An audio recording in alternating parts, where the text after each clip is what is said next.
یعنی تم اسلام میں پورے داخل ہو جاؤ اور تم شیطان کے قدم قدم پر مت چلو، شیطان کے پیچھے مت چلو، شیطان کی پیروی مت کرو، کیونکہ وہ تمہارا کھلا دشمن ہے۔ یہ اللہ پاک نے ایمان والوں کو نصیحت فرمائی۔ پھر اس کے بعد اللہ پاک نے ایک ڈانٹ بھی پلائی ہے ایمان والوں کو۔ اگر تم اس کے بعد یعنی تمہیں حق ملنے کے بعد، حق آ جانے کے بعد، تمہیں حق کی سمجھ ہونے کے بعد اگر تم پھر پھسلو گے، پھر تم یعنی کفر کے راستے پر جاؤ گے، پھر تم ان کے راستے کو پسند کرو گے، تو پھر اللہ کی طرف سے بھی اعلان سن لو، فَاعْلَمُوا، تم جان لو، یقین کر لو، ان اللہ عزیز الحکیم، بے شک اللہ زبردست ہے۔ اللہ کو قدرت حاصل ہے کہ وہ تمہیں عذاب میں مبتلا کر دے، اللہ عذاب نازل کر دے، وہ اتنا زبردست اور قوت والا ہے، لیکن کیا حکیم بھی ہے، حکمت والا ہے۔ یعنی اللہ پاک نے اپنی حکمت کے مطابق جو ہے نا یعنی ابھی عذاب یعنی نہیں دیتے، فوری نہیں دیتے، ڈھیل دے دیتے ہیں تاکہ یہ سیدھے راستے پر آ جائے، تاکہ یہ سمجھ جائے انسان۔ اللہ پاک جو ہے یہ نہ سمجھو کہ اللہ پاک کی طرف سے جو عذاب نازل نہیں ہو رہا تو اب لہٰذا ہم جو ہے نا صحیح راستے پر چل رہے ہیں، ہم جو ہے نا یعنی ہم اللہ کے یہاں ہمارا بڑا مقام ہے، یہ فلاں فلاں نہیں، بلکہ اللہ پاک نے تمہیں ڈھیل دی ہوئی ہے۔ تو لہذا اگر تم نے اس ڈھیل کا فائدہ اٹھاتے ہوئے اللہ کو راضی نہ کیا اور اللہ کے رسول کو راضی نہ کیا تو پھر تمہیں بہت ہی یعنی اپنا مصیبت میں گرفتار ہونا پڑے گا، تمہیں بہت ہی بڑا عذاب بھگتنا پڑے گا، وہ قیامت کے دن ہوگا۔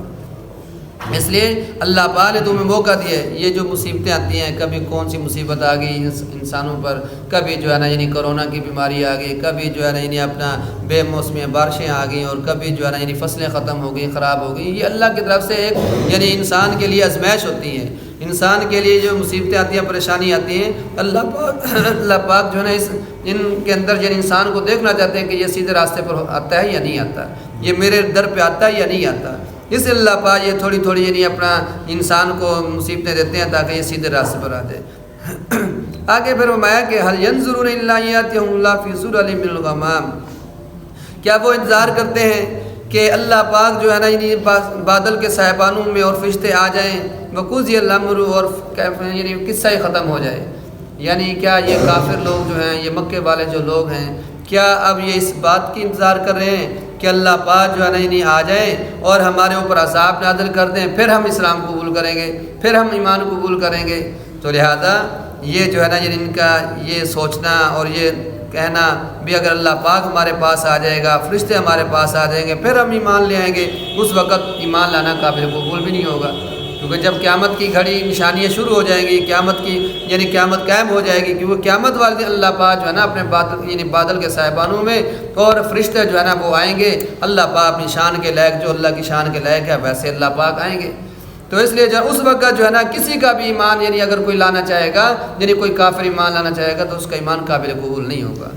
اس سے پہلے تو ایمان لانا جو ہے نا وہ قابل قبول ہوگا اس وقت جب قیامت قائم ہونا شروع ہو جائے گی، یعنی سورج جو ہے نا یعنی بجائے مشرق کے مغرب کے سے طلوع ہو جائے گا، اور سورج جو ہے نا یعنی اپنا یعنی ایک نیزے پر یعنی برابر آ جائے گا، تو اس وقت جو ہے نا کوئی اگر ایمان لانا چاہے تو ایمان قابل قبول نہیں ہوگا۔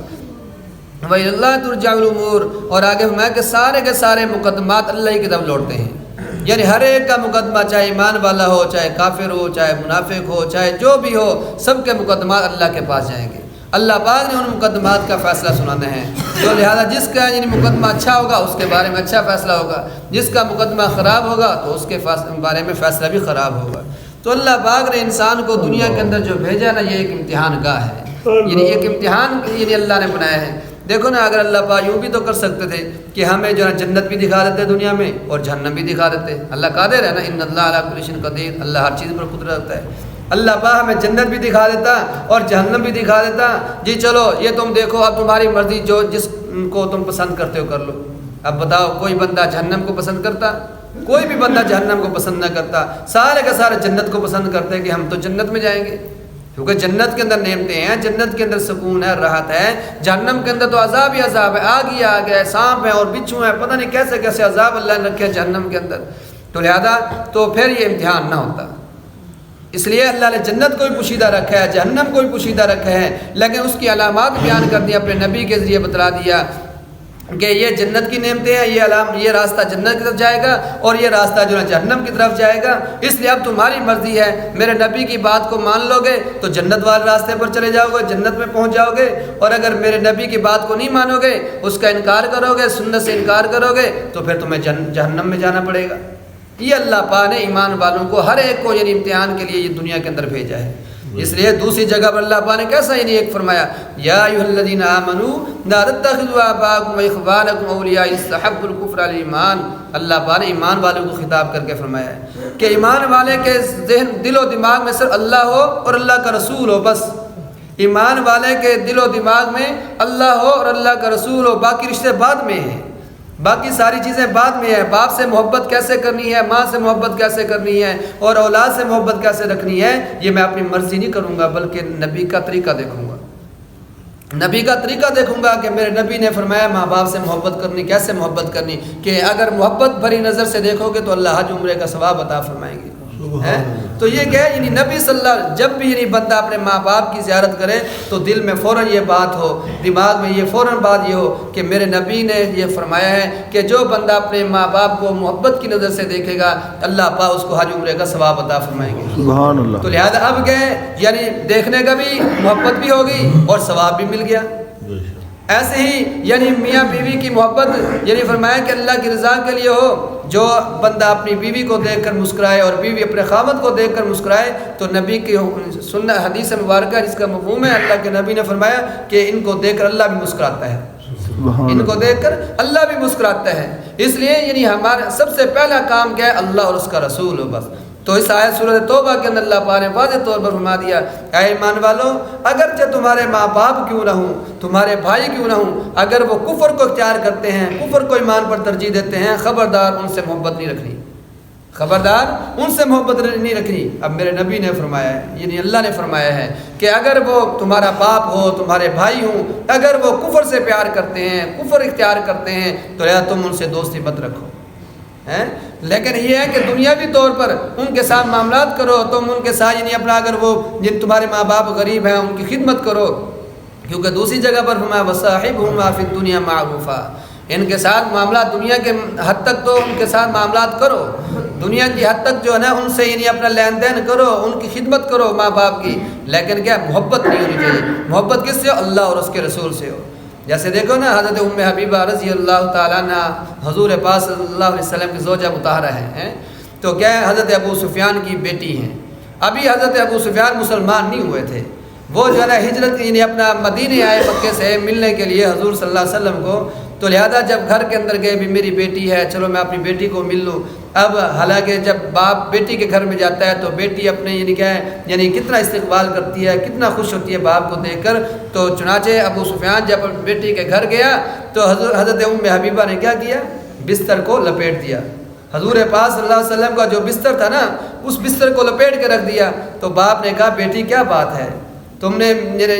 باپ کے لیے بستر پڑا بچھا ہوا تھا تم نے اس کو بھی لپیٹ دیا، حالانکہ بیٹیاں تو بستر بچھاتی ہیں، چارپائی سیدھی کرتی ہیں، تم نے یہ کیا کیا، کیا میں اس کے لائق نہیں تھا یا وجہ کیا ہے؟ تو حضرت ام حبیبہ رضی اللہ تعالیٰ عنہ نے کیا جواب دیا، فرمایا ابا جان آپ مشرک ہیں، آپ کافر ہیں، یہ میرے محبوب سرتاج کا یہ بستر ہے اور میرے نبی کا یہ بستر ہے، مشرک ناپاک آدمی اس بستر پر نہیں بیٹھ سکتا۔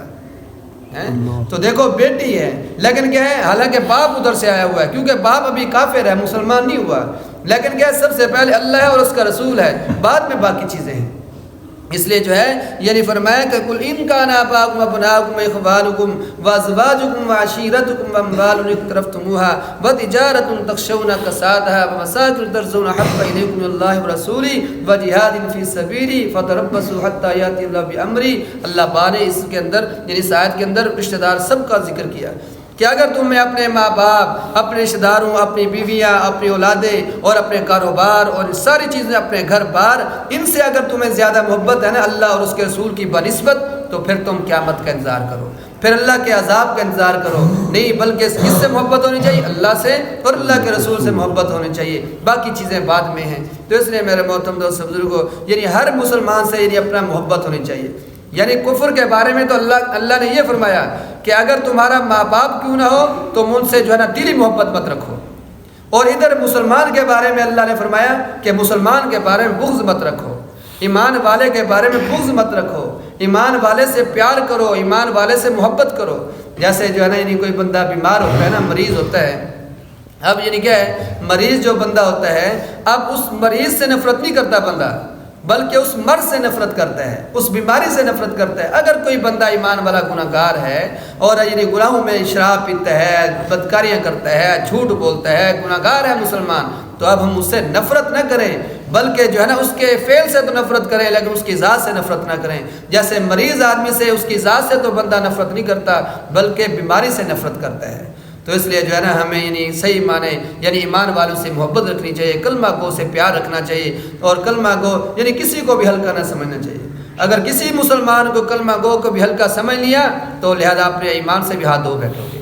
یعنی اپنا تمہارا ایمان بھی نکل جائے گا۔ تو اس لیے ہر مسلمان ہر کلمہ گو کے بارے میں دلی طور پر اس سے محبت ہونی چاہیے کہ اللہ نے اس کو دیکھو کلمہ عطا فرمایا ہے، اللہ نے اس کو نبی کا یعنی امتی بنایا ہے، اللہ نے اس کو قرآن پڑھنے والا بنایا ہے، اللہ پاک نے اس کو نمازی بنایا ہے، اللہ پاک نے یعنی اس کے گھر والوں کو مسلمان بنایا ہے، اللہ نے اس کو بیوی جو مسلمان دی ہے، اس کے ماں باپ مسلمان ہیں، تو اس لیے ہمیں ان سے محبت کرنی چاہیے۔ اللہ پاک ہم سب کو جو ہے نا صحیح معنی حضور پاک صلی اللہ علیہ وسلم کی سنت مطابق زندگی گزارنے کی توفیق عطا فرمائے۔ آمین۔